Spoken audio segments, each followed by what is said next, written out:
Catalytic परिवार इस प्रस्तुति वीडियो में आपका स्वागत करता है। इस वीडियो का मूल्य उद्देश्य आपको कैटलिस्टिक परियोजना की विस्तृत जानकारी देना है। इस परियोजना का नाम कैटलिस्टिक एंटरप्रेन्योरशिप या उत्प्रेरक उद्यमिता है। आइए पहले इन दोनों शब्दों का मूल अर्थ समझते हैं।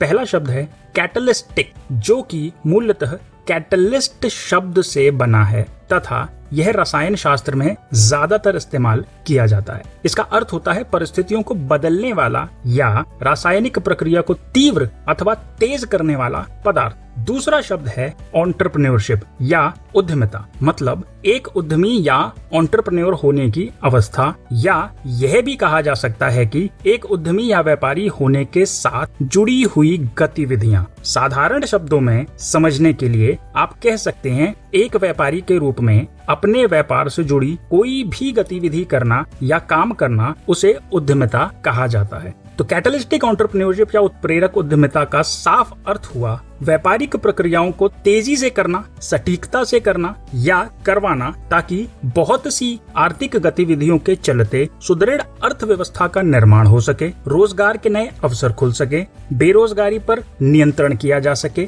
तथा आर्थिक मंदी से बचा जा सके। ध्यान रखिए, हमारा देश है, हमारी ही जिम्मेदारी है। इसलिए कैटलिस्टिक परिवार का हर सदस्य गर्व से कहता है, हमारा देश, हमारी जिम्मेदारी। यह परियोजना कैटलिस्टिक डिजिटप्रेन्योर एंटरप्राइजेज लिमिटेड द्वारा पूरे देश में चलाई जा रही है तथा इसके विपणन या मार्केटिंग के अधिकार राजीव चंद इंटरनेशनल के पास हैं। ध्यान दें, केवल अधिकृत और सत्यापित प्रतिनिधि ही इस प्रस्तुति को सार्वजनिक रूप से दिखा सकते हैं तथा यह प्रस्तुति हमारे गैर प्रकटीकरण समझौते से बंधी हुई है। आइए अब इस परियोजना को हम देश और परिवार के उदाहरण से समझते हैं। कोई भी देश या परिवार मुख्यतः 5 स्तंभों पर स्थापित होता है। अगर हम देश की बात करें तो पहला स्तंभ सरकार, दूसरा संचार, तीसरा शिक्षा, चौथा अर्थव्यवस्था और पांचवा संस्कृति होता है। ठीक इसी प्रकार परिवार में भी पहला स्तंभ मुखिया का नियंत्रण, दूसरा एकता, तीसरा संस्कार, चौथा कमाई और पांचवा स्तंभ मानसिकता होता है। उदाहरण के तौर पे जिस तरह परिवार में यदि मुखिया का नियंत्रण और एकता ना हो तो वह परिवार बिखर जाता है तथा संस्कार के अभाव में वह परिवार समाज के लायक नहीं रहता और अच्छी कमाई ना होने के कारण अच्छी शिक्षा, अच्छा रहन सहन, अच्छा खान पान आदि से वंचित रहता है। ठीक उसी प्रकार अगर देश की सरकार किसी भी प्रकार से कमजोर हो जाए या देश चलाने के योग्य ना हो तो देश के अंदर कई प्रकार की अराजकताएं सर उठाने लगती हैं। और यदि संचार यानी कि मीडिया किसी भी प्रकार से अपनी जिम्मेदारियों से चूक जाए या जनता के मध्य गलत संदेश प्रसारित कर दे या उससे हो जाए तो देश की एकता भंग हो सकती है तथा शिक्षा पे ध्यान न देने के कारण देश की मजबूती, सुदृढ़ता और संपन्नता पर संकट आ सकता है और अर्थव्यवस्था यदि सुचारू रूप से ना चले, इस कारण देश में गरीबी, बेरोजगारी, अस्थिरता पनपने लगती है। और यदि संस्कृति विकसित हो जाए तो देश के लोगों की मानसिकता, प्रेम, आपसी भाईचारे और समाज के विकास पर नेगेटिव असर पड़ता है। तो चाहे देश हो या परिवार, इन 5 स्तंभों का मजबूत होना बहुत जरूरी है। इस प्रस्तुति में आगे बढ़ने से पहले हमें कुछ और भी विशेष जानने की आवश्यकता है। जैसा कि आप सभी जानते हैं कि हमारा देश कई प्रकार की समस्याओं से जूझ रहा है, लेकिन समस्याओं के बारे में बात करने से पहले आइए हम जानते हैं कि किन 5 चरणों के द्वारा किसी भी समस्या का समाधान किया जा सकता है। ध्यान दीजिए, सबसे पहले समस्या का पता लगाना होता है, उसके बाद उसके कारण ढूंढने पड़ते हैं, फिर उसके प्रभावों का आकलन किया जाता है। उसके बाद जब ये तीनों बातें हमें पता चल जाती है तभी हम सटीक रूप से समाधान पर कार्य कर सकते हैं। और जब हम समाधान पर कार्य करते हैं तो उस समस्या से निजात पाई जा सकती है, वह समस्या जड़ से खत्म हो सकती है। एक बीमारी का उदाहरण देते हैं। मान लीजिए कोई व्यक्ति बीमार है, डॉक्टर के पास गया तो डॉक्टर भी इन्हीं 5 चरणों के द्वारा उसका इलाज करता है। सबसे पहले वो समस्या ढूंढता है, फिर कारण पता लगाता है, फिर उसके प्रभावों का आकलन करता है कि समस्या या बीमारी कितनी ज्यादा विक्षिप्त हो चुकी है या किस स्टेज पर है। फिर वो उसी के अनुसार उसका इलाज करता है, दवा देता है, और ठीक इलाज और सटीक दवाई के द्वारा उस समस्या या उस बीमारी का समाधान हो जाता है या वह खत्म हो जाती है। इसका मतलब यह है कि यदि आप किसी भी समस्या का समाधान करने के लिए आगे बढ़ रहे हैं तो आपको इन्हीं 5 चरणों का इस्तेमाल करना चाहिए। अब चूंकि समस्या से समाधान के 5 चरणों को हमने समझ लिया है, आइए हम भारत की समस्याओं को इस समस्या चतुष्कोण के जरिए जानने की कोशिश करते हैं। हम सभी जानते हैं कि हमारा देश किन किन समस्याओं से गुजर रहा है। पहली समस्या हमारे सामने है नौकरी के लिए उत्सुक मानसिकता।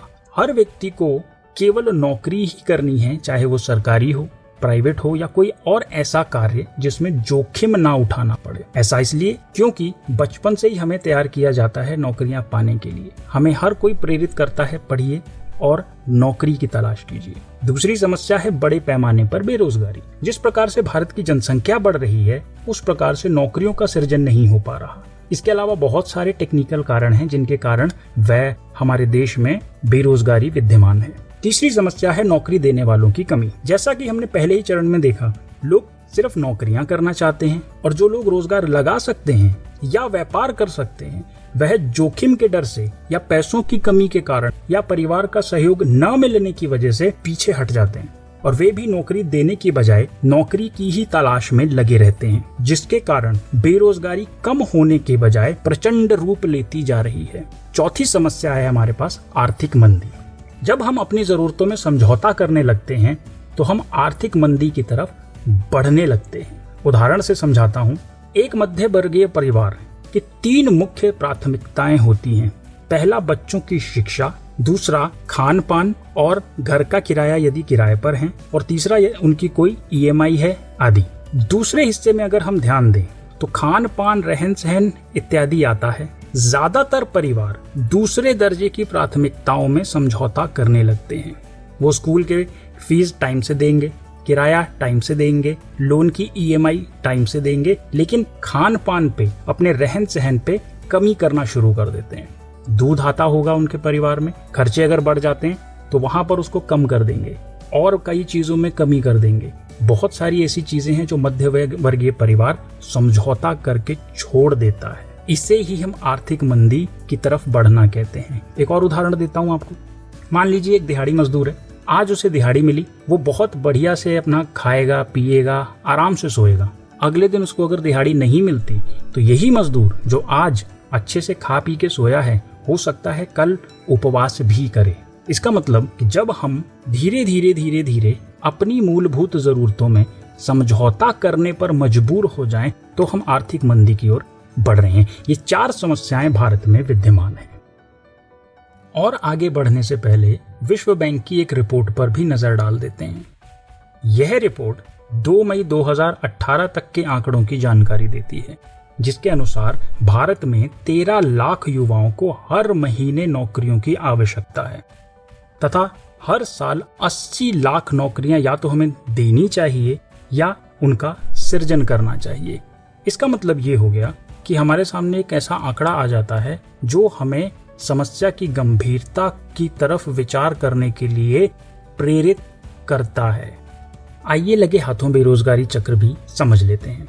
बेरोजगारी एक चक्र के रूप में कार्य करती है और इसका पहला पड़ाव अनिपुणता है, जहां पर कुशल लोगों की कमी होती है, व्यवहारिक प्रशिक्षण का अभाव होता है, वास्तविक बाजार के अनुभवों की कमी होती है। जिस भी व्यक्ति विशेष में ये 3 प्रकार की कमियां हो या इनमें से कोई भी एक कमी हो तो वह 2 अवस्थाओं में पड़ता है। पहली अवस्था है बेरोजगारी और दूसरी अवस्था है अर्ध बेरोजगारी। बेरोजगारी वह है जहाँ पे उनके पास कोई काम नहीं होता और अर्ध बेरोजगारी वह अवस्था है कि उनके पास काम तो है लेकिन उनके काम के अनुसार उन्हें तनख्वाह कम मिल रही है। जब इन 2 अवस्थाओं में कोई व्यक्ति होता है तो वो तीसरे चरण में प्रवेश करता है, जहां पर उसके पास क्रय शक्ति में कमी का रुझान आता है, साथ ही उसका जो जीवन स्तर है वह निम्न हो जाता है। जब भी देश में किसी व्यक्ति के पास ये दो अवस्थाएं विद्यमान हो तो वहां पर आर्थिक मंदी का माहौल बनता है। जहां पर ये आर्थिक मंदी आती है, ये चक्र वापस से अनिपुणता में पहुंचता है। क्यों?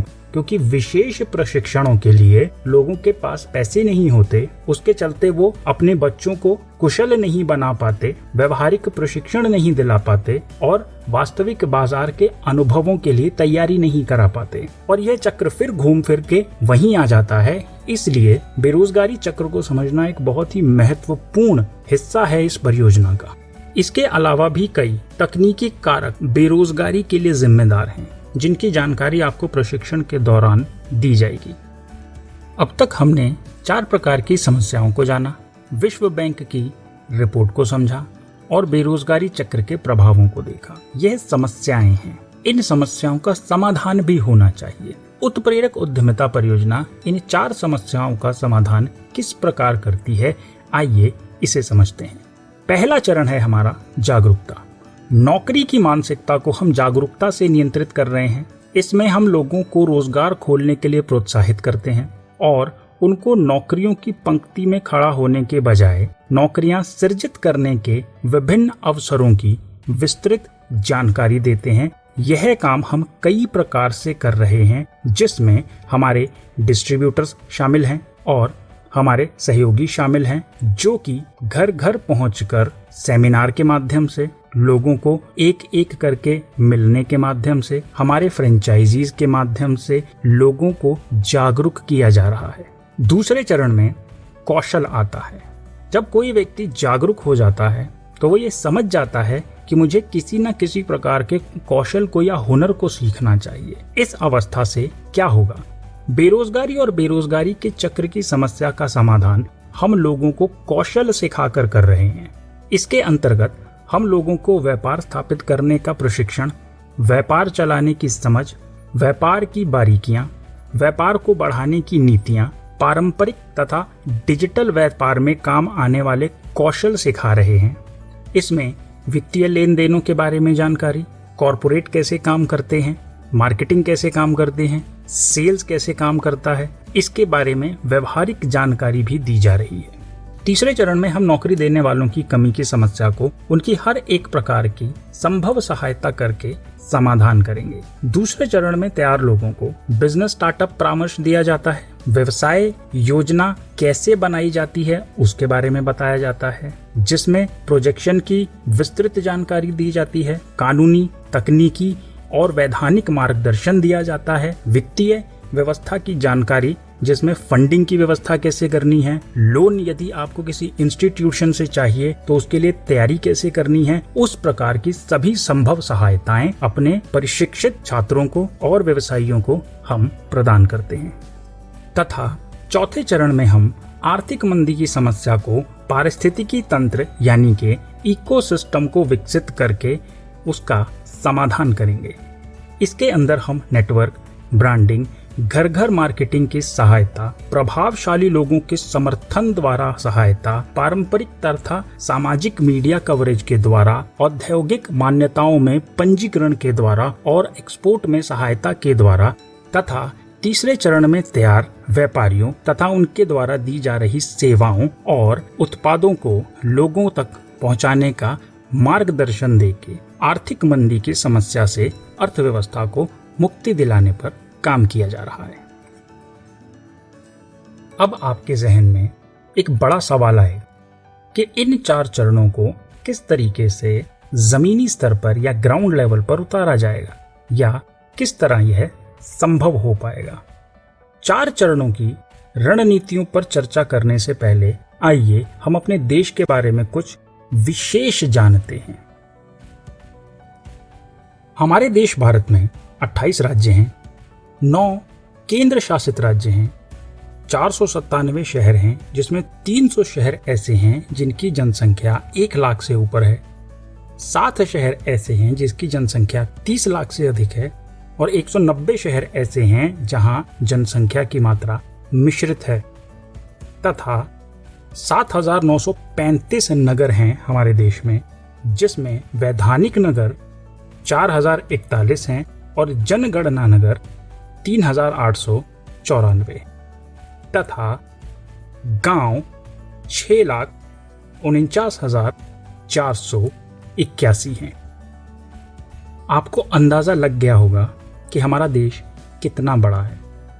इतने बड़े देश के अंदर हमें लोगों तक पहुंचकर जागरूकता फैलानी है, उन्हें कौशल भी प्रदान करना है, उनके व्यवसाय भी लगवाने हैं और उनको इकोसिस्टम भी प्रदान करना है। अंदाजा लगाइए, जो कि किसी भी एक व्यक्ति के लिए इतनी सारी चीजें अकेले कर पाना असंभव सा है।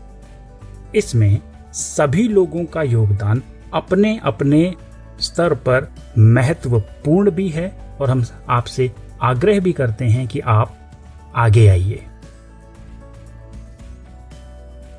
हमारा देश कितना बड़ा है ये तो हमने जान लिया। जितना बड़ा हमारा देश है उतनी ही बड़ी जनसंख्या भी है। तकरीबन 140 करोड़ आज के समय में भारत में लोग हैं, जिसमें से बहुत सारे युवा हैं और उन्हें रोजगार की आवश्यकता है। इसलिए जब हमने समस्याओं पर बात की तब आपको समाधान भी बताया। अब उस समाधान पर विस्तृत चर्चा करते हैं। पहला चरण हमारा जागरूकता है, दूसरा कौशल वृद्धि, तीसरा सहायता एवं रोजगार सृजन और चौथा पारिस्थितिकी तंत्र या इकोसिस्टम। पहले चरण पर हम अमल लोगों के बीच जागरूकता का प्रचार प्रसार करके कर रहे हैं। इस परियोजना से जुड़े हुए लोग जैसे कि स्वयंसेवक यानी वॉलेंटियर, सर्वेक्षक यानी कि surveyor, marketing executive, sales executive, trainer आदि के द्वारा हम एक दूसरे को घर घर पहुंचकर जागरूक कर रहे हैं, ताकि उनमें से कुछ लोग आगे आकर अपने व्यवसाय स्थापित करें तथा कई प्रकार की नौकरियों का समय के अनुसार सृजन कर सकें। दूसरे चरण में हम लोगों को उनके हुनर तथा पसंद के हिसाब से जो वह करना चाहते हैं विकसित कर रहे हैं। इसमें दो चीजें महत्वपूर्ण हैं, पहला पारंपरिक व्यवसाय और दूसरा आधुनिक हुनर। एक उदाहरण से समझाता हूँ।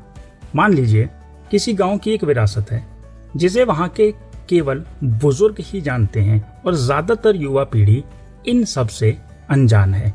क्यों? क्योंकि वो नाना प्रकार की चमक धमक में फंस के अपने पारंपरिक हुनर से या तो किनारा कर रही है या उनको लगता है कि वहां कोई भी अवसर या संभावनाएं नहीं है।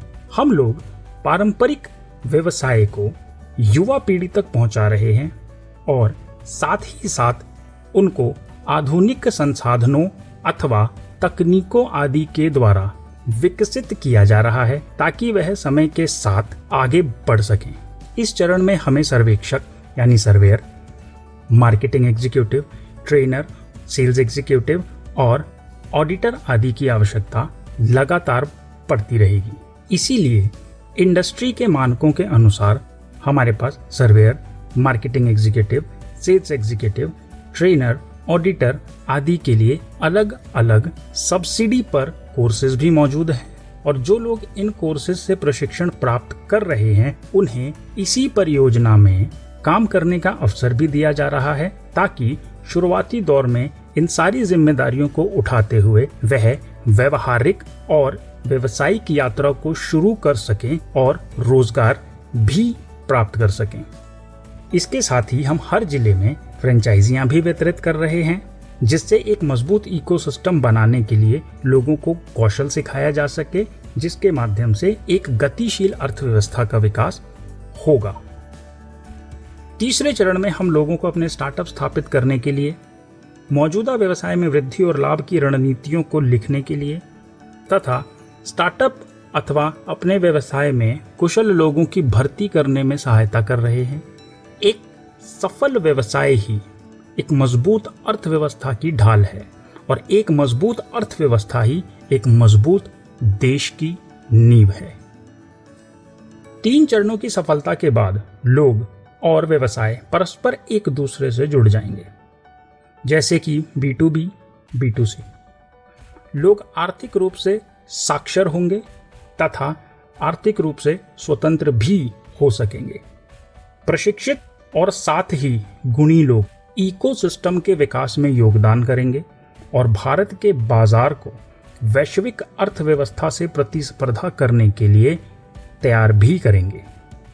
इस परियोजना के 4 चरणों की विस्तृत जानकारी मिलने के बाद आपको क्या लगता है कि आप इस परियोजना में योगदान देने के लिए तैयार हैं या इस प्रकार की किसी परियोजना में काम किया जा सकता है? अगर आपका जवाब हाँ में है तो आपके जहन में एक सवाल और आएगा कि किस प्रकार से आप इसमें योगदान कर सकते हैं। बहुत आसान है। आपको इस परियोजना में अपना नामांकन कराना चाहिए, जो कि मात्र 120 रुपए से संभव है।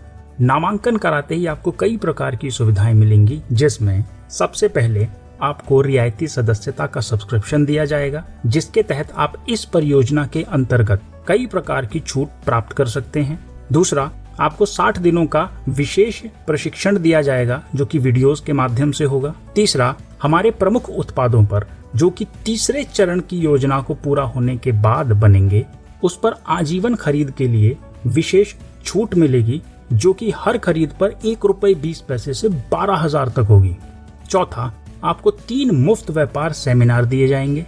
पांचवा, 6 महीने तक आपके कोई भी छोटे व्यवसाय के लिए समर्थन सहायता हैंड होल्डिंग का प्रावधान है। छठा, आपको व्यक्तिगत रूप से संस्थापकों के साथ मुलाकात करने का विशेष मौका दिया जाएगा। सातवां, आपको निशुल्क 15 मिनट का परामर्श प्रति माह दिया जाएगा। आठवां, हर स्किल कोर्स पर आपको 80% तक की छूट मिलेगी। नौवां, कुशल लोगों की भर्ती के लिए परियोजना से जुड़े लोगों को प्राथमिकता दी जाएगी। 10वां, काबिज नामक हमारे एक नेटवर्क में केवल व्यापारियों को विशेष रूप से नामांकित किया जाएगा। 11वां, इस परियोजना के तहत हम 2 जरूरतमंद परिवारों के बच्चों को शैक्षिक तौर पर सपोर्ट करेंगे। इसके साथ साथ इस परियोजना के विस्तार और प्रचार प्रसार में आप अपना योगदान देकर अपने लिए आर्थिक अवसर भी प्राप्त कर सकते हैं। इतना ही नहीं, दूसरे चरण में भी आप आगे बढ़ सकते हैं। दूसरे चरण के अंतर्गत आप किसी भी एक कोर्स में दाखिला लेकर व्यापार की बारीक गहराइयों को सीखकर अपना खुद का व्यवसाय या परियोजना के किसी भी प्रमुख पद पर अपनी सेवाएं प्रदान कर सकते हैं। तो आप अब किस बात का इंतजार कर रहे हैं? अपने आप को तैयार कीजिए और हमारे डिस्ट्रीब्यूटर से, फ्रेंचाइजी से संपर्क कीजिए। जानिए, समझिए कि किस प्रकार से आप इस योजना में आगे बढ़ सकते हैं और खुद को, अपने परिवार को, अपने समाज को, अपने जिले को, अपने राज्य को और अपने देश को सक्षम बनाने में अपना योगदान दे सकते हैं। दोस्तों, ये परियोजना बहुत बड़ी है, बहुत विस्तृत है, बहुत वृहद है। इसे समझने के लिए आपको समय भी देना होगा और अपना योगदान भी। इसलिए आप हमारे डिस्ट्रीब्यूटर से संपर्क में रहिए, हमारे वॉलंटियर से या एग्जीक्यूटिव से संपर्क में रहिए। वह आपको विस्तृत जानकारी देंगे और जब कभी भी हमारे संस्थापक आपके क्षेत्र में दौरा कर रहे होंगे तो आप उनसे मिलकर और अधिक जानकारी प्राप्त कर सकते हैं। इसी के साथ आपके समय के लिए बहुत बहुत शुक्रिया कि आपने बहुत ही पेशेंस के साथ इस पूरी परियोजना को सुनने में अपना समय दिया। आपका धन्यवाद करते हैं। आपका दिन शुभ हो।